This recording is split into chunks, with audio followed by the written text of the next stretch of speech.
आपको लगता है कि हमारे लिए अगर ये हाईवे नहीं बना होता तो आज हम सही समय पे अपने मरीज को लेके नहीं पहुंच पाते। आज आप किसी मीटिंग में जा रहे हो तो आप ये नहीं कहते क्या योगी जी ने ये सोच के काम करा था कि मैं ही चलूंगा या नेता ही चलेगा उस सड़क पे। इसलिए बंधुओं, अपनी सोच में परिवर्तन लाना है और ये जब आपकी सोच में परिवर्तन आ जाएगा तभी हम जनता को बता पाएंगे। उसकी सोच में परिवर्तन लाने का काम आप लोग करने वाले हैं। उस सोच में परिवर्तन लाने का काम हमें करना है। इसलिए हम 24 घंटे के शिविर को यहाँ पर आनंद पूर्वक कर रहे हैं और सबके साथ बैठ के कर रहे हैं। एक दूसरे के साथ रात में बैठेंगे, बात करेंगे। हो सकता हो आप लोग घंटे 2 घंटे मिलते हो, बात कर लो, किसी फंक्शन में मिल जाओ, लेकिन आपको यहाँ पर रहने के लिए पूरा 24 घंटे का समय दिया गया है कि आप लोग भी एक दूसरे को जाने समझे।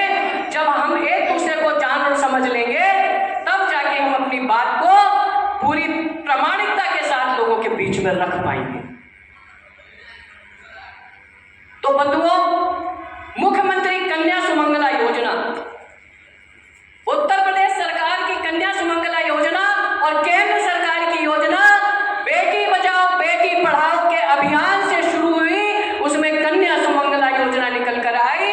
बेटी को पैदा होने से लेकर, बेटी के बड़े होने से लेकर, बेटी की प्राथमिक शिक्षा से लेकर, बेटी की उच्च शिक्षा से लेकर, बेटी के विवाह तक की चिंता माननीय योगी जी ने की कि नहीं?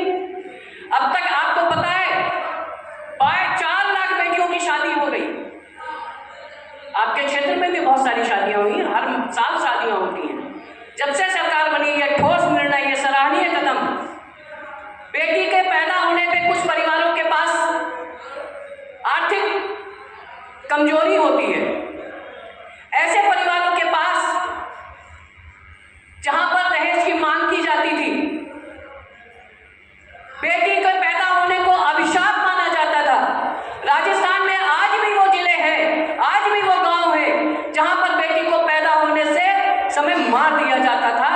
वहां पर लोगों को ये लगता था कि अब बेटी हो गई है, मुझे दूसरे के घर जाके उसके घर पे, उसके पैरों पे मुझे अपनी पगड़ी रखनी पड़ेगी। जो परंपरा थी वो निर्वहन न करनी पड़े, इसलिए पैदा होते ही बेटी को मार दिया जाता था। ऐसा अभिशाप भी कन्याओं ने झेला है। ऐसा अभिशाप भी उन महिलाओं ने झेला है जो अपनी कोख की बच्चियों को अपने आंखों के सामने मरता हुआ देखती थी। लेकिन इन सब कुरीतियों को रोक लगाई बेटी बचाओ और बेटी पढ़ाओ के माध्यम से, और 4 लाख बेटियों का विवाह करके उत्तर प्रदेश सरकार ने एक नया कीर्तिमान स्थापित किया। और 4 लाख बेटियों में अब आपको पता है धीरे धीरे राशि बढ़ती जा रही है। अब 1 लाख रुपए हो गई है। 1 लाख रुपए में 51,000 रुपए लड़की के खाते में सीधा जाएगा और 50,000 रुपए में अन्य व्यवस्थाएं की जाएंगी। इसलिए यह भी नोट करने का सवाल है। अब प्रश्न है, 4 लाख बेटियों की शादी, 4 लाख बेटियों का विवाह उत्तर प्रदेश सरकार आदरणीय